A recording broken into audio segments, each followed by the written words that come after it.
Bonjour Michel Faucon. Bonjour. J'ai envie de vous dire bienvenue en Belgique parce que Merci j'apprends beaucoup. que c'est la première fois que vous venez ici Tout dans à notre fait. pays. Ce ne sera pas la dernière, on va le découvrir dans cette émission.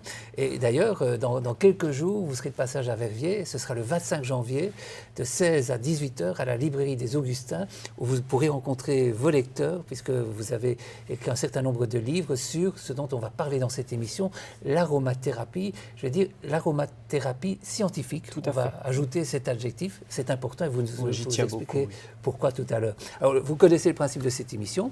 Vous avez préparé vos photos, on va les découvrir. Et c'est un peu une tradition dans l'album. On commence toujours par une photo d'enfant. Oui. Alors là, vous êtes tout petit. Oui. Alors, quel enfant étiez-vous en fait? J'étais un enfant très doux, je crois. J'étais un enfant très très doux. J'ai pris cette photo qui était une photo un petit peu fétiche de mon papa que j'aime beaucoup. Il avait toujours sur lui dans son portefeuille. Et il me disait, quand j'étais dans cette position-là, le premier sourire que j'ai fait, c'était à la lumière. C'était à la lumière, c'était sur les boutons de porte qu'on voit très peu ici, mais qui à l'époque, dans les années 1950, c'était des boutons de porte en porcelaine blanche. Oui, je vois. Et Oui. la lumière venait se refléter dessus et cet éclat-là me fascinait. Ça suscitait Donc, votre oui, intérêt il me de dit, petit garçon. Le premier sourire que tu as fait, c'était à la lumière. Et en fait, bon, je crois que ça me va bien. Ça vous va bien. Et on va continuer alors en découvrant une deuxième photo. Alors là, on est déjà en pleine nature. Mais complètement. C'est vraiment le cœur de votre activité et de Oui. votre démarche. C'est tout à fait, je dirais, la suite de la photo d'avant, où finalement la lumière, c'est quelque chose d'extrêmement important.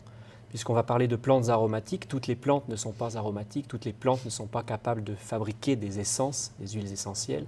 C'est la lumière qui impacte donc les chloroplastes et qui vont faire vibrer, si vous voulez, les feuilles, si j'ose cette expression un petit peu poétique, mais Oui. c'est la lumière qui va vraiment induire et impacter le végétal pour que le végétal synthétise cette huile essentielle, cette essence, pour parler précisément.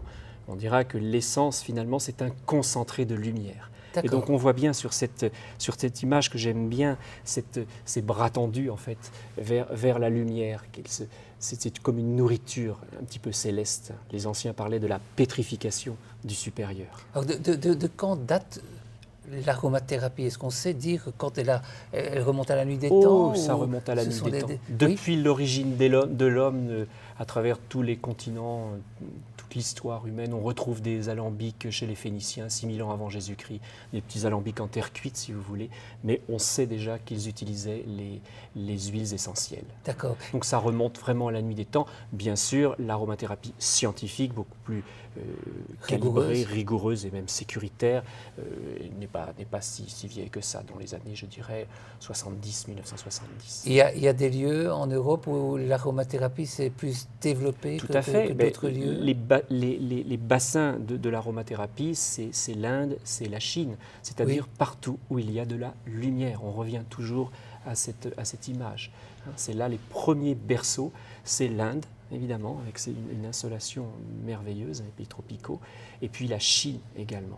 Donc est-ce que ce sont alors nos grands explorateurs qui ont ramené cela chez nous, ou il y avait des pratiques déjà chez nous aussi de notre Non, côté? il y a toujours eu des pratiques un petit peu partout. On voit vraiment fleurir l'aromathérapie, si on peut l'appeler comme ça. Oui. Disons, l'utilisation des huiles essentielles, parce qu'il n'y a pas que à des soins médicaux. Aromathérapie, aromatherapia, ça veut dire je soigne par le parfum. Donc c'est à des fins thérapeutiques, ce que j'enseigne, mais il y a aussi des fins culinaires, des fins cosmétiques. Enfin, on peut utiliser les huiles essentielles vraiment pour tout un tas de choses. D'accord. Alors, on continue. Vous êtes ici, dans un laboratoire? Oui, tout à fait. Je suis au Val-de-Grâce à Paris, où Oui. j'ai fait mon internat, donc en étant pharmacien, donc docteur en pharmacie. Effectivement, j'avais cette pulsion, on dirait, vers la connaissance des sciences et des arts. Les deux se sont toujours mêlés chez moi, la connaissance des sciences et des arts, des parfums, des fragrances. Mais je voulais, si vous voulez, au démarrage, créer des médicaments. créer des médicaments. C'était quelque chose d'important. Et travailler dans les hôpitaux, j'ai vraiment ce goût pour le soin aux malades, c'est quelque chose de très très important pour moi. Essayer de faire quelque chose pour soigner ceux qui souffrent. Et donc j'étais au Val-de-Grâce, donc c'était quelque chose d'important, où j'ai passé mon internat. Donc c'est un hôpital prestigieux parisien. Et voilà, donc je suis docteur en pharmacie et c'est ma formation, si vous voulez, de base, et pharmacien des hôpitaux. Alors c'est extrêmement très sérieux, très encadré. J'allais dire que c'est important parce qu'on comprend tout le sens alors, de cet adjectif scientifique que vous associez donc à l'aromathérapie, parce que j'imagine que dans le métier que vous pratiquez, il peut y avoir aussi beaucoup de charlatans. Il y a énormément de charlatans, disons de gens un petit peu plus... voilà. Plus léger, plus léger, avec les normes, avec surtout la sécurité. On joue quand même la santé des gens. On joue la santé, et ça c'est très important. Et si vous voulez, je suis quelqu'un d'assez double, où j'ai quand même cette veine poétique, où ça c'est quelque chose de très important chez moi, mais il ne faut pas oublier aussi que je suis aussi docteur en pharmacie et quelqu'un d'extrêmement sérieux qui travaille au lit du malade dans les hôpitaux. Donc si vous voulez, c'est cette double composante, souvent on sépare. Si vous êtes poète, entre guillemets, vous n'avez pas le droit d'être un scientifique. Ou si vous êtes scientifique, la poésie doit être très loin de vous. En fait, les deux s'harmonisent, si vous voulez, s'enchevêtrent. Voilà. C'est tout l'art de l'équilibre. Exactement. Ça. Mais je reste quand même dans mes principes de soins, quelqu'un d'extrêmement rigoureux, d'extrêmement sécuritaire. C'est pour ça que je fais des formations donc en aromathérapie qui enseignent donc cette sécurité d'utilisation, car comme vous le soulignez, il y a des pratiques, notamment sur Internet, on trouve tous les produits, c'est extrêmement dangereux, toutes les pratiques, tout le monde fait de l'automédication sauvage et effectivement ça peut être dangereux. L'aromathérapie n'est pas dangereuse en elle-même, mais elle a besoin d'être enseignée. On a besoin d'une formation sérieuse, d'une information, de façon à avoir des pratiques sécuritaires au niveau des dosages, au niveau du choix vraiment judicieux de certaines huiles. C'est celle-ci et pas une autre. Alors vous parlez justement de formation que vous donnez en France. Oui. Est-ce que vous allez en donner en Belgique de la même manière? Eh bien, on a commencé à en donner en Belgique avec joie et je crois un certain succès parce que je dis toujours la terre belge, c'est vraiment le terreau, c'est un des berceaux de l'aroma. Et pourquoi ça? Eh bien, je ne sais pas, mais les pratiques sont beaucoup plus plurielles même et actives qu'en France. En France, on voit justement se développer l'aromathérapie, surtout dans le nord de la France, vers Lille, Valenciennes, où j'enseigne pas mal. Mais en Belgique, vous faites ça depuis la nuit des temps, j'ai l'impression. Et donc, vous n'avez pas forcément la connaissance, je dirais, scientifique de la chose, mais par contre, la pratique. Qui, chez vous, n'a pas utilisé ou n'utilise pas les huiles essentielles? Alors que chez nous, dès qu'on va, je disais, en Bretagne ou sur l'ouest de la France, les pratiques sont beaucoup plus dispersées, je dirais, beaucoup plus rares. Les gens ne connaissent pas. Ils disent « Oh là là, tu travailles avec des herbes ?» On me dit « C'est quoi tes pratiques avec des herbes ?» Et pourtant, pharmacien hospitalier, donc très rigoureux, très encadré. Et tu travailles avec des parfums, avec des herbes, avec des plantes. On vous prend pour le druide du village. Un petit peu. Alors je veux justement, voilà, nous ne sommes pas des sorciers, nous ne sommes pas des gourous, et je tiens un enseignement extrêmement... voilà. Et c'est pour ça que la Belgique pourrait offrir justement, je pense, un prolongement à l'aromathérapie scientifique de l'école française par une approche sensible à laquelle vous êtes déjà, à mon avis, beaucoup plus enclin. Alors, l'école française, donc c'est cette approche très scientifique. Tout à fait. Moi, je voudrais qu'on parle déjà d'un livre que vous avez emmené avec vous, c'est celui-ci, qui est vraiment le traité. Le traité, c'est vraiment c'est ce livre qui m'a fait connaître et qui maintenant est l'ouvrage de référence même à la faculté, si vous voulez. Donc j'en suis très fier, mais c'est vraiment très humblement que je dis ça, parce que je l'avais fait pour moi. Ce sont des comment dirais-je, des données que j'avais colligées dans mon ordinateur. Pour soigner mes patients, quand j'étais pharmacien à l'officine, car j'ai aussi une pharmacie d'officine, où je faisais des préparations personnalisées. Vous voyez, je m'attache vraiment à ça, à l'étude de traiter globalement le patient. Ce n'est pas un médicament pour tous, mais c'est vraiment le médicament pour vous, parce que c'est un contexte précis. Et donc j'avais besoin de données, si vous voulez, que j'ai colligées. Et puis j'en ai fait un ouvrage qui est devenu un ouvrage de référence. Donc, alors, je le dis vraiment accessible à ceux qui la pratiquent ou au grand public? Mais c'est vraiment accessible à tout le monde. J'ai horreur des langages kabbalistiques. Je n'aime pas... il faut pouvoir donner la science au plus grand nombre. Donc c'est vulgarisé au sens noble du terme. Oui, au sens noble du terme. Je n'aime pas j'ai du mal avec ce terme de vulgarisation, si vous voulez. Oui. J'aime quand même quelque chose qui est de la tenue. Voyez. Oui. C'est quelque chose auquel je suis très attaché. Mais ce livre est très accessible. Il n'y a pas de mots, de formules chimiques qui sont rebutantes. Voilà. Par contre, un scientifique peut vraiment trouver une nourriture. Mais une autre nourriture peut être trouvée par le plus grand public. Okay. C'est un gros pavé qui fait 1000 pages, qui fait 2,5 kg, je crois, donc c'est vraiment un volume important. Mais si vous voulez, on peut... Chacun en fait l'usage qu'il veut. Exactement, on y va de page en page, on se repère à telle plante. Voilà. D'accord. On va continuer, alors voici encore... Justement, voilà, ça c'est la pratique officinale où j'ai commencé à faire des préparations donc personnalisées, où je demandais donc aux patients qui venaient me voir en complément thérapeutique, toujours, l'aromathérapie scientifique vient en complément de la médecine conventionnelle. C'est important à dire aussi. Complètement. On n'oppose jamais le tout naturel, évidemment, au tout chimique. Il y a toujours la base médicale, basée sur la physiopathologie, et c'est pour ça que je suis complètement contre l'automédication sauvage. D'accord. Donc, si vous voulez, là, c'est une pratique complètement encadrée. On connaît le diagnostic médical et on va demander au patient, de façon à arrondir, si j'ose dire, son traitement, quels sont ses symptômes et qui pourraient être soignés, être traités en accompagnement. Toujours pareil, il y a un domaine de définition précis de l'aroma, c'est pas tout, mais c'est pas rien non plus, il faut rester extrêmement précis. Et donc, on fabrique ces préparations personnalisées. C'est ce qu'on trouve ici ? Tout à fait. Alors, une fois que j'ai fait ces préparations personnalisées pendant 7 ou 8 ans, eh bien, effectivement, j'ai créé une gamme de produits aromatiques parce que, évidemment, on a toujours un petit peu les mêmes problématiques, les douleurs articulaires, les jambes lourdes, la peau irritée, etc. Donc j'ai créé effectivement avec le laboratoire Phytophare une gamme de synergies qui sont vraiment calculées, millimétrées, avec des superbes huiles artisanales, puisque je me suis orienté aussi vers les huiles essentielles artisanales qui sont pour moi d'une qualité vraiment exceptionnelle. Je dirais c'est juste normal par rapport à la médiocre qualité qu'on peut trouver autrement sur Internet notamment. Vous voyez ? Et donc voilà, c'est créer une gamme qui dérive de cette activité pharmaceutique. Donc, là. Alors, je suis un peu béotien, c'est le rôle aussi du journaliste. On a ce flacon. Qu'est-ce qu'on en fait? Alors, est-ce qu'on en met sur la peau? Est-ce qu'on respire? Est-ce qu'on le boit? Voilà, question stupide, mais j'aimerais bien savoir comment ça fonctionne. L'aromathérapie peut se prendre par différentes voies, si vous voulez, sauf par voie injectable, mais bon, c'est évident. Mais on va privilégier surtout la voie cutanée. Pourquoi la voie cutanée? Parce qu'elle est très, très facile d'accès et en même temps, c'est la moins toxique. Par exemple, pour des molécules relativement toxiques comme le sont les cétones, l'acétone, comme on connaît, mais la menthe, par exemple, la menthe poivrée contient de la menthone, c'est une cétone.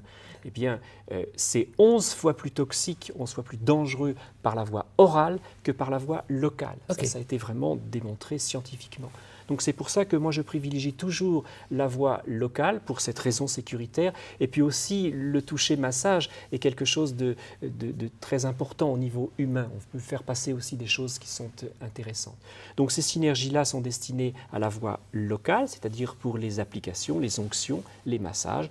Donc ici vous avez par exemple peau irritée, lorsque l'hiver comme en ce moment, vous avez des crevasses, des gerçures, eh bien vous allez mettre juste 1 ou 2 gouttes, c'est pas la peine d'en mettre trop. Et puis on se fait une petite onction avec des huiles qui contiennent donc des principes actifs, des molécules actives que l'on connaît, qui sont connues et reconnues. Il y a des publications scientifiques qui existent et ça va cicatriser. Voilà, Et donc ça va être toujours à l'appui de la médecine conventionnelle. On ne s'oppose pas. Ça, pour moi, c'est quelque chose d'absolu. Alors justement, pour synthétiser ce que vous venez de dire, votre démarche, c'est justement de faire entrer les huiles essentielles à l'hôpital. Complètement. C'est vraiment l'un des sens essentiels, je dirais, de mon travail. C'est pouvoir justement, quelque part, réhumaniser aussi un petit peu la médecine conventionnelle qui fait des miracles. Mais en même temps, il est bon de pouvoir faire toucher, sentir et faire bénéficier d'un accompagnement judicieux, si vous voulez. Alors, je me tourne vers cette boîte-là, Oui. qui symbolise cela, c'est-à-dire qu'on va, je dirais, vers le plus, allez, brut, mais c'est peut-être un peu excessif comme mot, vers quelque chose de beaucoup plus raffiné. C'est la qualité médicale. C'est la boîte de qualité médicale. Alors, expliquez-moi un petit peu le parcours qu'on fait dans cette boîte. On va passer d'une qualité, si vous voulez, d'une qualité artisanale, c'est-à-dire une huile qui va avoir subi une distillation lente et douce, de façon à extraire le totum de la plante, c'est-à-dire l'ensemble des molécules qui sont contenues dans la plante. Donc je veux toute la plante, rien que la plante, toutes les molécules que la nature nous a données, pour les mettre le plus délicatement possible au service du patient, si vous voulez. D'accord, sans bidouiller, sans réarranger. D'accord. Donc ça, c'est vraiment issu d'une distillation qui peut être de 6 heures de temps, si vous voulez. Okay. Donc vraiment, je veux vraiment jusqu'à la dernière goutte, tout ce que la nature nous a donné, sans l'abîmer. Donc c'est pour ça que je parle de distillation douce. Il ne s'agit pas de passer d'une température trop forte à une température faible à une température trop forte dans un minimum de temps. On risquerait de briser les molécules.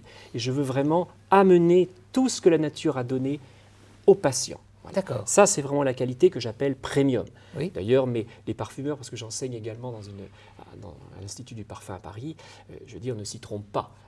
Eux, ils n'ont pas de connaissance forcément des molécules, mais ils sentent immédiatement, ils savent ce qu'ils doivent choisir. Et puis, vous avez une qualité ici, celle que l'on commercialise pour l'hôpital, qui est juste dérivée, c'est juste le cran du dessous, si vous voulez, pour éviter que les prix ne flambent et pouvoir faire accéder à une qualité premium pour le plus grand nombre, parce que sinon, ce n'est pas possible. Et puis enfin, eh bien, vous avez une qualité que j'appelle une qualité propre, c'est-à-dire, même elle peut être vendue en pharmacie quelquefois, mais ce n'est pas toujours le même temps, il n'y a pas le même savoir-faire, il n'y a pas le même amour non plus derrière. Excusez-moi, je suis très poète là, mais je pense que la poésie et la science vraiment s'entremêlent toujours. Si donc bien là, compris, vous êtes quelque chose de plus brut. Et sur le choix, si j'ai bien compris, le premier travail, c'est celui de l'analyse de la composition, de l'analyse scientifique. Mais la fin du travail, ça se fait, c'est olfactif, c'est ça? Tout à fait. Je peux me permettre de déboucher, par exemple, j'ai pris. Vous avez immédiatement. J'ai pas mes lunettes, donc je ne sais pas ce que j'ai entre une huile. Ça, c'est le loctage. Ah oui. Pour les enfants, pour éviter que les enfants. Voilà, j'ai un côté un peu enfant. Vous sentez celle-ci. Ah oui. On est dans de la menthe ici. Voilà, c'est la menthe. Si vous sentez une huile, évidemment, issue d'une distillation plus douce, là, si vous voulez, vous avez un pic moléculaire qui va, comme un coup de poing, si j'ose dire, taper, comme je dis, impacter votre odorat plus agressivement. Et ça se sent nettement.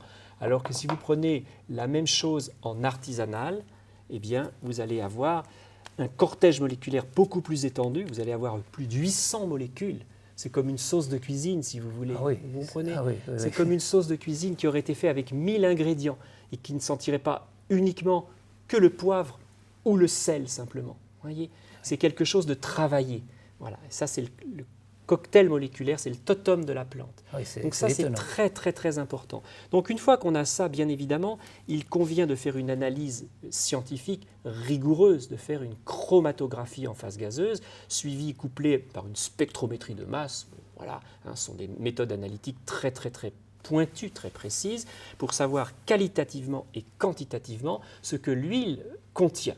Ça, c'est la démarche scientifique absolument indispensable. Déjà pour être capable de donner une carte d'identité à la plante, pour bien la repérer, savoir de quoi l'on parle, avec quelle molécule on va soigner, et bien évidemment, quelle est la toxicité potentielle. Savoir si on va l'utiliser ou non, si on va diluer ou non.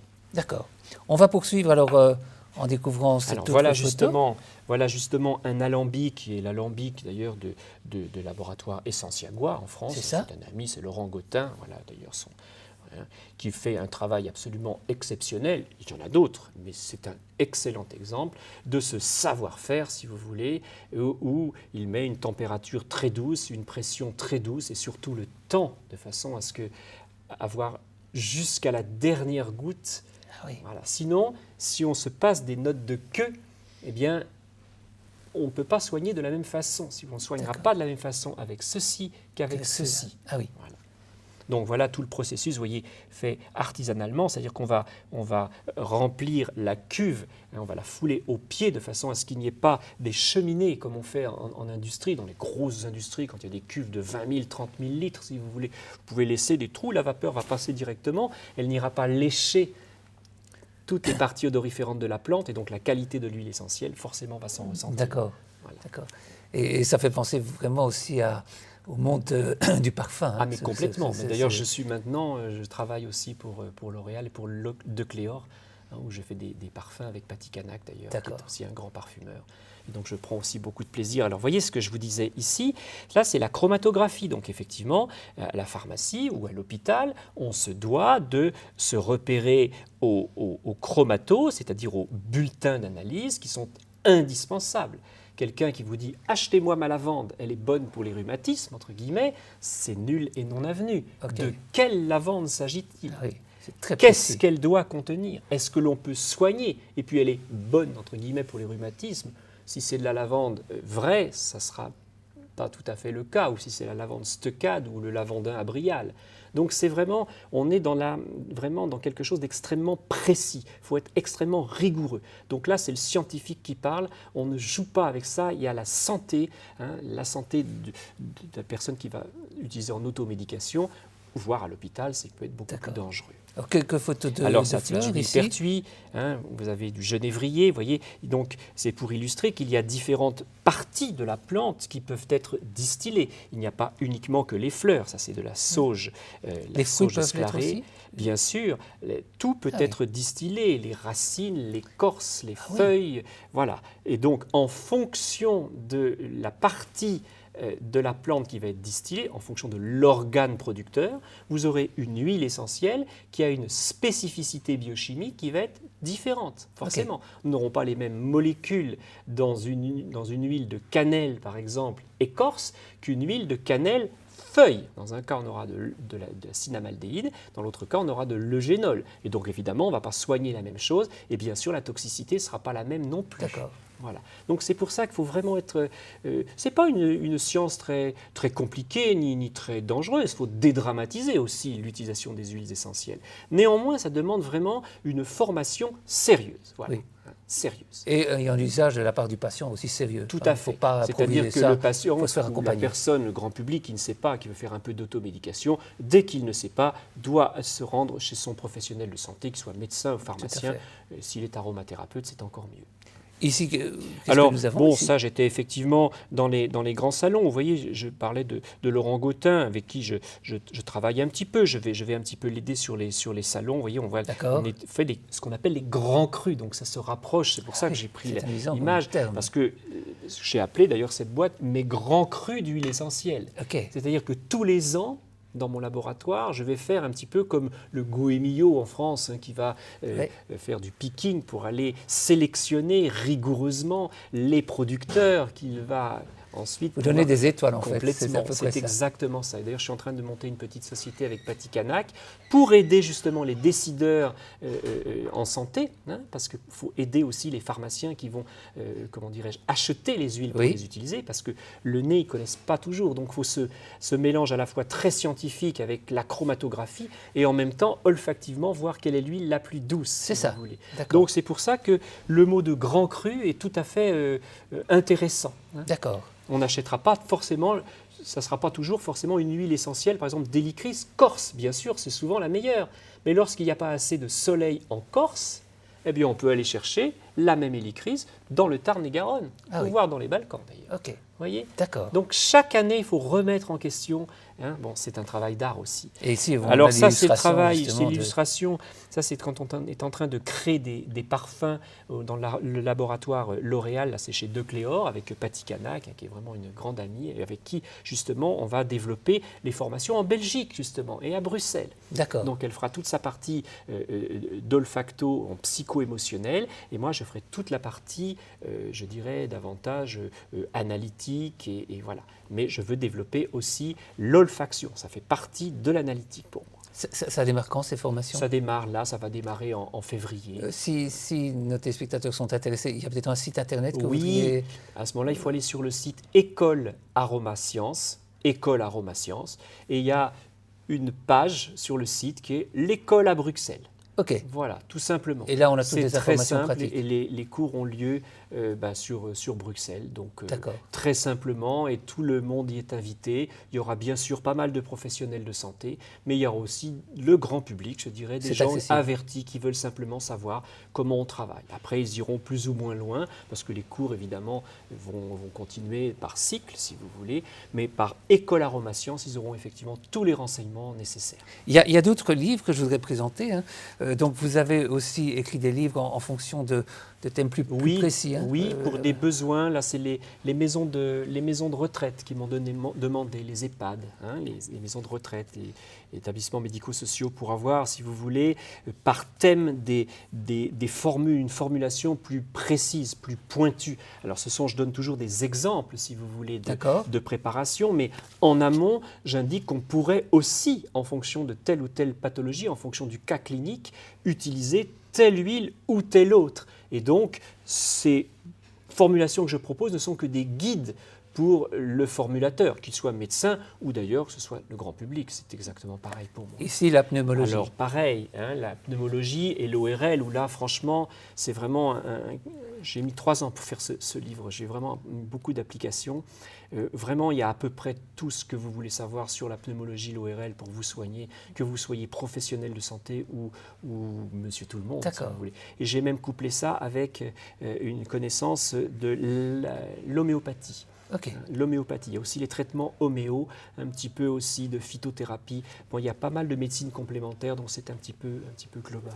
Et alors celui-ci Alors celui-ci, c'est mon dernier né. C'est la faculté aussi qui m'a demandé de le faire envoyer parce qu'il souhaitait avoir un ouvrage de vulgarisation. Donc là, c'est vraiment destiné, alors là, absolument à tout public.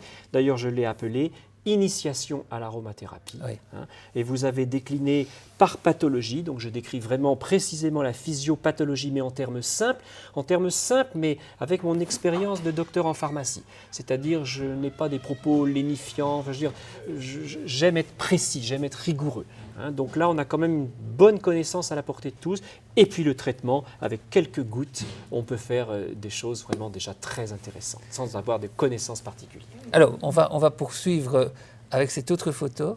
Oui, ça c'est une image que j'aime beaucoup. J'aime également beaucoup la mer, parce qu'elle est libre, elle est infinie. Et ça, c'est peut-être mon côté poétique. Voilà, c'était juste peut-être un coup de cœur. Puisqu'on est dans la poésie, il y a la musique évidemment. Oui, tout à fait. Vous avez choisi Chopin. Oui, complètement. Pourquoi ? Je me reconnais vraiment très très bien dans cette composition-là, où les notes sont disposées de façon pareille, lente et douce. C'est très délicat. Et puis l'artiste, et là effectivement, c'est Madame Sombrard, hein, qui pose son doigt sur la note, si vous voulez. C'est comme si on entendait la note avant qu'elle ne la joue, pendant et après, et elle s'étale jusqu'au silence par rapport aux compétitions d'artistes qui vont très vite et c'est très chronométré. Là, on laisse vraiment s'épanouir, s'épandre la musique jusqu'après la musique, si vous voulez. Je trouve ça vraiment magnifique. C'est un peu le même processus que celui que vous travaillez, en fait. C'est exactement la même chose. C'est l'éloge de la lenteur, subtilité. de la douceur, de la subtilité et d'aller jusqu'au bout du geste, jusqu'au bout du bout, jusqu'à l'accomplissement. Maintenant, on a tendance à faire des textos un petit peu rapides, ça peut être très pratique. Mais si vous voulez, il y a aussi, voilà, il faut aussi mettre son âme, il faut mettre beaucoup d'intention dans la pratique de l'aromathérapie, comme dans la pratique de la musique ou même de la littérature. Et bien justement, voilà, la littérature, on était sur une plage, peut-être sur une île déserte. C'est ça. Où vous emporteriez ce livre. Oui, je crois. Je crois que j'emporterai ce livre de Christian Bobin, qui est un artiste, un écrivain que j'aime aussi énormément, qui a une plume d'une délicatesse, d'une finesse qui est extrêmement pointue et qui évoque d'une façon très très large les choses, si vous voulez. Et le très bas, je ressens très fort cette humilité-là. Et quand je soigne, je me sens vraiment le très bas. Voilà, je voudrais que les soignants soient dans cette humilité face à la souffrance, si vous voulez. Tout ce que l'on peut faire en médecine conventionnelle, bien évidemment, mais aussi la moindre touche que vous allez apporter pour un patient, un sourire que vous allez lui donner, un toucher massage que vous allez lui faire. C'est quelque chose d'extraordinaire. C'est ça aussi que je voudrais, dans cette école belge, développer. Voilà. toute cette approche sensible, j'appelle l'approche sensible, si vous voulez. C'est quelque chose de très important. Et mon prochain ouvrage sera fait avec Paty Canac, justement, qui est un des grands noms. C'est l'un des nés de chez Dior, donc c'est quelqu'un de très important au niveau olfactif. Un livre sur le psycho-émotionnel. D'accord. C'est-à-dire l'utilisation des huiles essentielles en psycho-émotionnel. Quelles sont les huiles qui sont capables de calmer une peur, une colère, calmer une agitation? On a besoin de cela en milieu hospitalier. Quand vous avez des patients qui sont vraiment très agités, quand je dis très agités, ils vous démontent carrément les tableaux qui sont au mur, enfin c'est vraiment terrible. Plutôt que de leur faire une injection de médicaments ou de donner un médicament supplémentaire, peut-être que simplement une fragrance, une onction douce peut être bienfaisante. Quand je dis ce n'est pas inconditionnel, parce qu'on le pratique déjà avec grande satisfaction, si vous voulez, mais toujours dans la douceur. Voilà. C'est pour ça que j'aime beaucoup le trébat, pour cette humilité-là. Justement, j'aime beaucoup cette expression humilité face à la souffrance. Ça, c'est clair. Alors, vous appréciez d'autant plus l'écriture que vous écrivez vous-même, on le sait, mais vous écrivez de la poésie aussi. C'est une autre passion. Ça, c'est une passion de jeunesse, mais je veux dire, je suis constamment à écrire des choses qui ne seront jamais publiées. Calanque, je l'ai écrit quand j'étais interne. On a vu la photo quand j'étais jeune interne. Et pendant mes gardes, j'écrivais justement. C'était d'ailleurs assez tourmenté, puisque j'ai comparé là à chaque port breton, si vous voulez. C'était une maladie hématologique. Donc il y a beaucoup j'y réinvente un langage avec beaucoup de néologismes, si vous voulez. Et bon, la poésie ne m'a jamais quitté, je crois qu'elle ne me quittera jamais. Et peut-être que d'ailleurs l'aromathérapie et l'usage des huiles essentielles me permettent, c'est un outil extraordinaire. Ce n'est pas forcément plus de vertu que cela, mais c'est un outil, si vous voulez. Chacun peut l'utiliser à sa façon, à sa manière. Il y a des molécules, mais il y a aussi la fragrance. Il y a de la science, mais il y a aussi de l'intention qui peut être donnée. Donc je trouve cela très beau et voilà, je souhaite faire partager cette passion au plus grand nombre avec ces cours. Alors pour le partager, pour terminer cette émission, vous liriez un extrait? Oui. C'est pas prévu, hein, je vous prends un peu par surprise, mais bon. Du tout. Tel à nous l'abandon aux marges malédites, des bateaux d'aigre-lise ternissant aux frayères, dans le lin se courber sur un lit d'algues sèches et d'autres sauvagies. Et la rouille en coulant sur les coques rappelle les tempêtes du flot écumant de rebif. Et s'il y a plus puissant que le cri, les misères de la faim, des camps et des potences, des passions en déteinte et rivées qui s'enlisent, c'est ce vague, de vague en vague, à la vague brouillard, le clocher sonne l'arme, la pluie sur le silence. Ça, c'était quand j'en suis encore très ému, parce que ça me rappelle d'abord ma jeunesse, et c'est sans doute les premiers malades que j'ai vus dans un lit, notamment au Val-de-Grâce, on avait des cas extrêmement sévères, si vous voulez, et je voyais ces malades, il était absolument impossible pour moi de ne pas faire le maximum pour essayer au moins, et toujours humblement, de soulager en quelque part un petit peu ce que l'on peut. Et c'est le chemin d'une évolution. Oui, il y a une belle ligne de constance. Et après la subtilité des fragrances, on est arrivé à celle des mots. Tout à fait, il y a une ligne dans ma vie en fait.